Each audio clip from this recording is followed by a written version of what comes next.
अस्सलाम वालेकुम dear students, उम्मीद आप सब लोग ठीक होंगे और स्टडी अच्छे तरीके से कर रहे होंगे। आज हम स्टार्ट करने जा रहे हैं Newton second law of motion. Newton second law of motion को डिस्कस करने से पहले मैं Newton first law of motion को रिपीट करूँगा। Newton first law of motion क्या है? ठीक है, जब भी हम क्या काम करें, किसी भी कोई भी चीज़ है, कोई भी बॉडी है, उस पे जब तक हम कोई एक्सटर्नल फोर्स ना अप्लाई करें तो वो हालते रेस्ट में रहेगी। ठीक है, जब तक हम कोई भी बॉडी है उस वक्त तक हालते रेस्ट में रहेगी जब तक उस पर कोई एक्सटर्नल फोर्स एक्ट ना करे। मिसाल के तौर पर हमारे पास कोई बॉडी है, मिसाल के तौर पर हम बुक ले लें, बुक है कोई टेबल पे पड़ी हुई है, जब तक उस पर हम कोई एक्सटर्नल फोर्स लगा के उसको आगे पीछे मूव नहीं करेंगे तो वो आगे पीछे मूव नहीं होगी। इसी तरीके से अगर कोई बॉडी यूनिफॉर्म वेलोसिटी से हरकत कर रही है, ठीक है, उस पे कोई फोर्स लगा के हम उसकी मोशन को रोकेंगे या जब तक उस पे कोई और फोर्स लगा के उसमें पॉजिटिव एक्सेलरेशन पैदा ना करे, ठीक है, तो स्टूडेंट ना वो आगे ज़्यादा तेज़ी से चलेगा ना वो आराम से चलेगा। तो हम स्टार्ट करने जा रहे हैं Newton second law of motion. Newton second law of motion क्या चीज़ है? उसकी स्टेटमेंट है, if net force acts on a body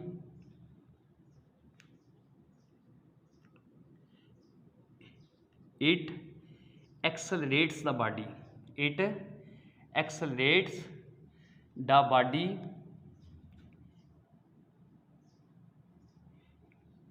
in the direction of force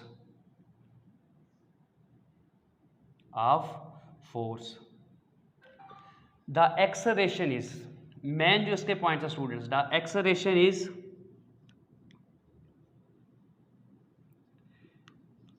is directly proportional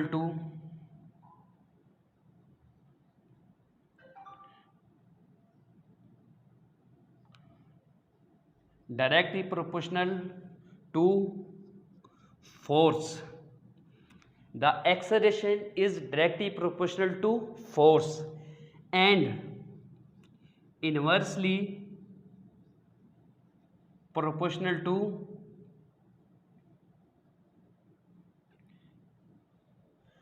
the mass of a body.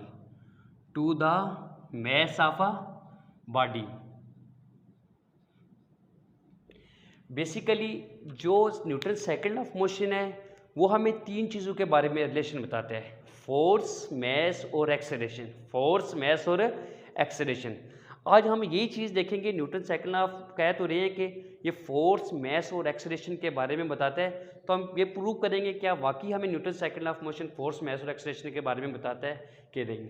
इसकी statement क्या है? If net force acts on a body, ठीक है, it accelerates the body in the direction of force. जब भी हम क्या काम करेंगे, किसी भी बॉडी पे फोर्स लगाएंगे, ठीक है, तो वो जो फोर्स होगी वो बॉडी को एक्सलेट करेगी in the direction of force.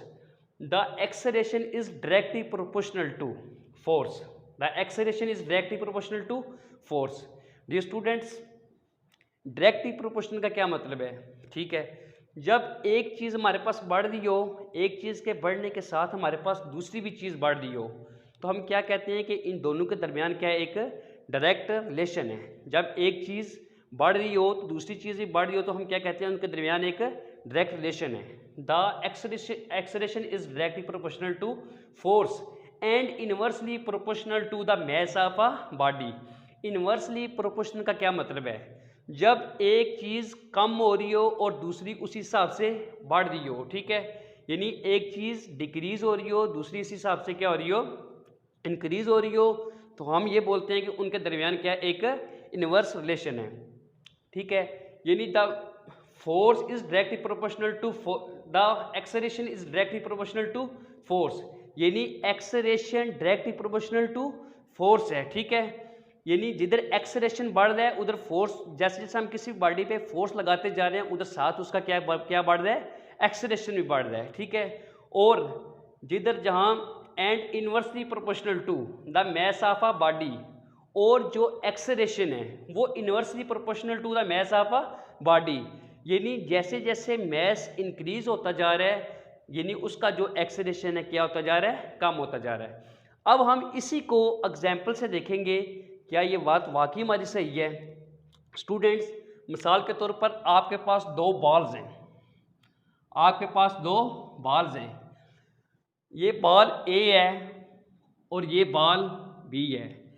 आप बॉल ए पे फोर्स लगाते हो, बॉल ए पे फोर्स लगाते हो 5 न्यूटन की और बॉल बी पे लगाते हो 8 न्यूटन की, ठीक है।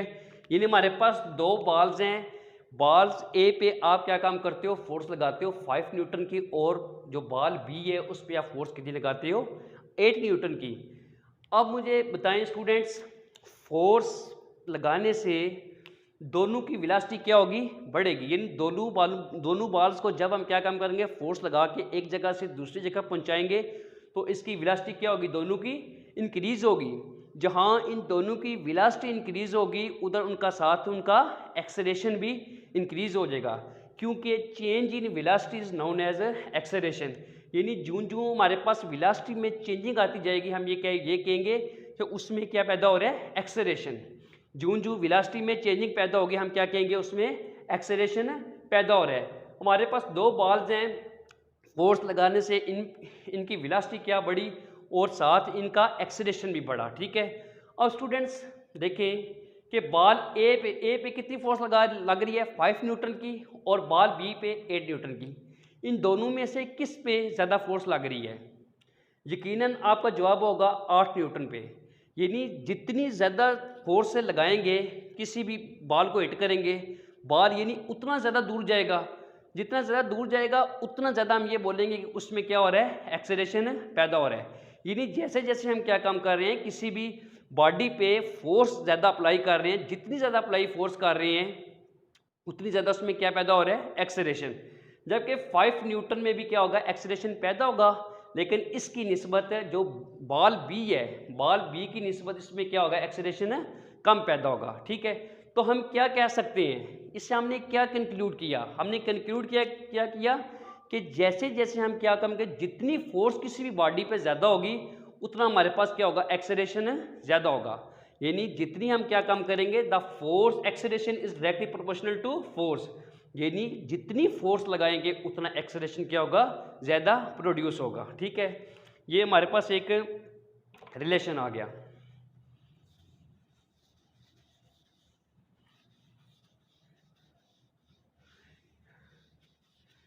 The acceleration is directly proportional to force, ये है acceleration is directly proportional to force.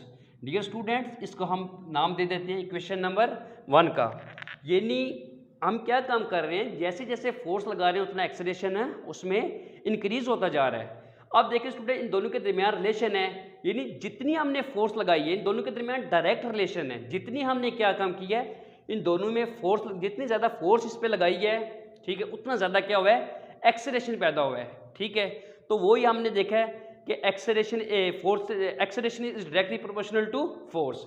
अब इसी तरीके से हम दूसरी स्टेटमेंट पे आएंगे, and inversely proportional to the mass of the body. दूसरी क्या उसकी स्टेटमेंट है, and inversely proportional to the mass of the body. Students consider कर लें कि आपके पास दो बॉल्स हैं, उसी तरीके से दो बॉल्स हैं, एक को बॉल ए का नाम दे देते हैं और दूसरे को बॉल बी का नाम दे देते हैं। हमारे पास दो बॉल्स हैं, एक को बॉल ए का नाम दे देते हैं और दूसरे को बॉल बी का नाम दे देते हैं। हम कहते हैं कि इसका मास कितना है, 5 kg है और इसका मास कितना है, 8 kg है, ठीक है। हम क्या कहते हैं कि हमारे पास दो बॉल्स हैं ए और बी, एक का मास है 5 kg और दूसरे का मास कितने है, 8 kg, ठीक है। मास का यूनिट क्या आता है, किलोग्राम। यानी एक का मास 5 किलोग्राम और दूसरे का मास 8 किलोग्राम है। स्टूडेंट्स, हम क्या काम करते हैं, इन दोनों बॉल्स पे फोर्स लगाते हैं, ठीक है। हम दोनों बॉल्स पे फोर्स लगाते हैं, 5 न्यूटन कर लें, इस बॉल पे भी 5 न्यूटन फोर्स लगाते हैं और इस बॉल पे भी क्या करते हैं, 5 न्यूटन फोर्स लगाते हैं। बॉल ए पे भी हम 5 न्यूटन फोर्स लगाते हैं और बॉल बी पे भी हम क्या करते हैं, 5 न्यूटन फोर्स लगाते हैं। हम दोनों पे फोर्स लगाने के बाद इसका मास कितना है, 5 kg और इसका मास कितना है, 8 kg, ठीक है। मिसाल के तौर पर आपके पास कोई भी दो भारी चीज़ें हैं, ठीक है, एक का वजन दूसरे से ज़्यादा है, ठीक है, आप क्या काम करेंगे, इस बॉल को फोर्स लगाएंगे, यानी ये कम है, इसका मैस क्या है, ज़्यादा है, इसका मैस कम है और इसका ज़्यादा है, इस मैस पे आप यानी कम वाले पे फोर्स लगाएंगे, ये इसकी निस्बत ज़्यादा दूर जाएगा, इसकी निस्बत क्या होगा, ज़्यादा दूर जाएगा, इसमें एक्सेलरेशन पैदा होगा और इसमें भी क्या होगा, एक्सेलरेशन पैदा होगा। अब स्टूडेंट्स इसकी निस्बत ये जो 5 kg है, फोर्स लगाएंगे, इन दोनों में एक्सेलरेशन पैदा होगा। स्टूडेंट्स इस दोनों में से किस में एक्सेलरेशन ज़्यादा पैदा होगा? आपका जवाब होगा कि ये 5 kg वाला जो होगा इसमें एक्सेलरेशन क्या होगा, ज़्यादा प्रोड्यूस होगा एज निस्बत इस 8 kg वाले जो बॉल है इसमें, ठीक है। तो हमने इस रिलेशन से क्या कंक्लूड किया, ठीक है, यानी हमारे पास क्या होगा, acceleration is inversely proportional to mass, sorry, acceleration is inversely proportional to mass, यानी जितना किसी भी बॉडी का मास ज़्यादा होगा उसमें एक्सेलरेशन उतना कम पैदा होगा, ठीक है। जिस बॉडी का जितना ज़्यादा मास कम होगा उसमें एक्सेलरेशन उतना ज़्यादा प्रोड्यूस होगा।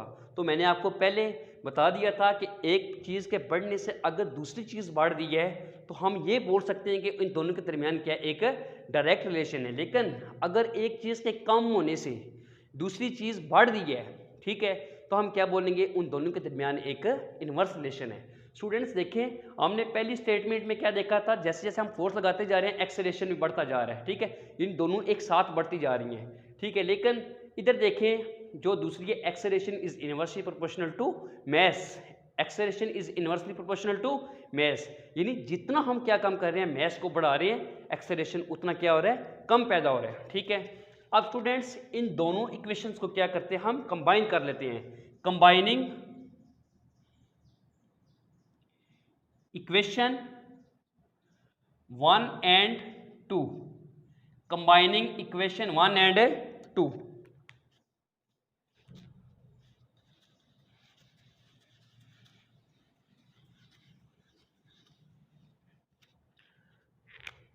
जब हम इन दोनों को कंबाइन करके लिखेंगे, हम ये लिख सकते हैं F डिवाइडेड बाय M, ठीक है, A directly proportional to F divided by M। इसका मतलब है acceleration directly proportional to force और acceleration is inversely proportional to क्या है, मास, ठीक है स्टूडेंट्स। अब इस प्रोपोर्शनैलिटी के साइन को हमने क्या करना है, खत्म करना है। याद रखिएगा स्टूडेंट्स, जब भी हम क्या काम करते हैं, इस प्रोपोर्शनैलिटी के साइन को खत्म करते हैं, इसकी जगह कोई ना कोई कांस्टेंट आ जाता है, ठीक है, कोई ना कोई क्या हो जाता है, कांस्टेंट आ जाता है। कुछ कांस्टेंट्स होते हैं वो क्या होते हैं, वो साइंटिस्ट के नाम पे होते हैं, कुछ कांस्टेंट हमारे पास खाली ये लिख लेते हैं, A is equal to K F divided by M, A is equal to K F divided by M, ठीक है स्टूडेंट्स। अगर हमारे पास कोई भी बॉडी हो, ठीक है, जिसमें एक्सेलरेशन कितना पैदा हो रहा हो, एक्सेलरेशन पैदा हो रहा हो 1 मीटर पर सेकंड का स्क्वायर, 1 मीटर पर सेकंड का स्क्वायर, और उस बॉडी पे फोर्स लग रही हो, कितनी फोर्स लग रही हो 1 न्यूटन की। क्यों, फोर्स का यूनिट क्या है, न्यूटन, फोर्स का यूनिट क्या है, न्यूटन, एक्सेलरेशन का यूनिट क्या है, मीटर पर सेकंड का स्क्वायर, और जो मैस है हमारे पास, मैस का यूनिट क्या है, किलोग्राम, केजी, ठीक है।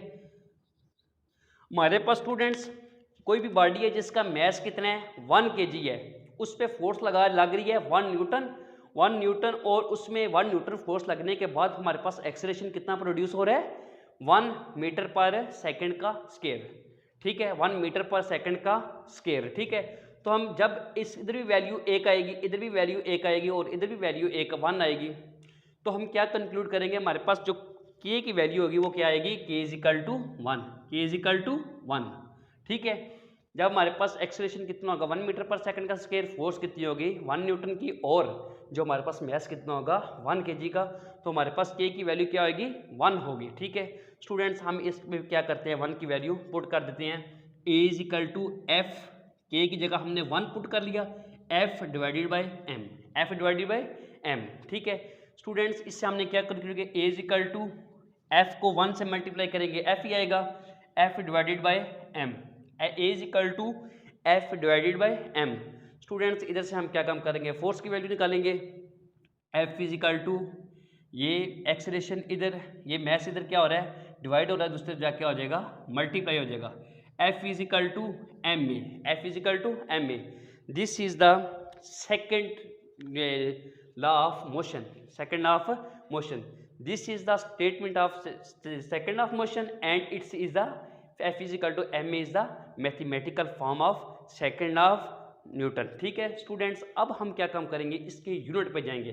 जैसा कि मैंने आपको पहले बताया था कि ये जो सा सेकेंड ऑफ मोशन है, ये तीन चीज़ों के दरमियान हमें रिलेशन को बताता है, फोर्स, मैस और एक्सेलरेशन के दरमियान, फोर्स, मैस और फोर्स, मैस और एक्सेलरेशन के दरमियान। ठीक है, तो हम क्या कर देख रहे हैं, हमें जो फाइनल इक्वेशन हमारे पास आई है उसमें भी हम देख रहे हैं F physical to M A, यानी फोर्स, मैस और एक्सेलरेशन के दरमियान क्या कर रहा है, ये वाकई रिलेशन को बता रहा है। ठीक है स्टूडेंट्स, आते हैं हम इसके यूनिट की तरफ।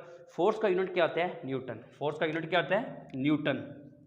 ठीक है, अब स्टूडेंट्स 1 न्यूटन को हम ये लिख सकते हैं। ठीक है, फोर्स का यूनिट क्या है, newton. F physical to force का यूनिट न्यूटन, और मैस का यूनिट क्या होता है हमारे पास, किलोग्राम, किलोग्राम, और एक्सेलरेशन का यूनिट क्या होता है, मीटर पर सेकंड का square.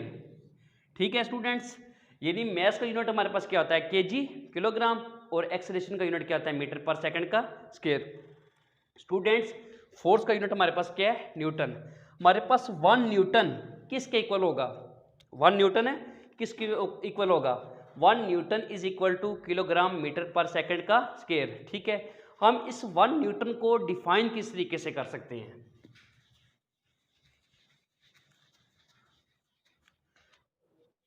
1 newton is that force, 1 Newton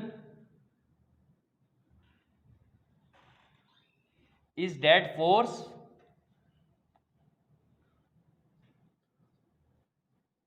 which produce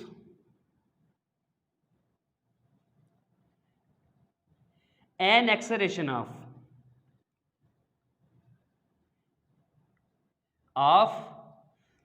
1 meter per second square।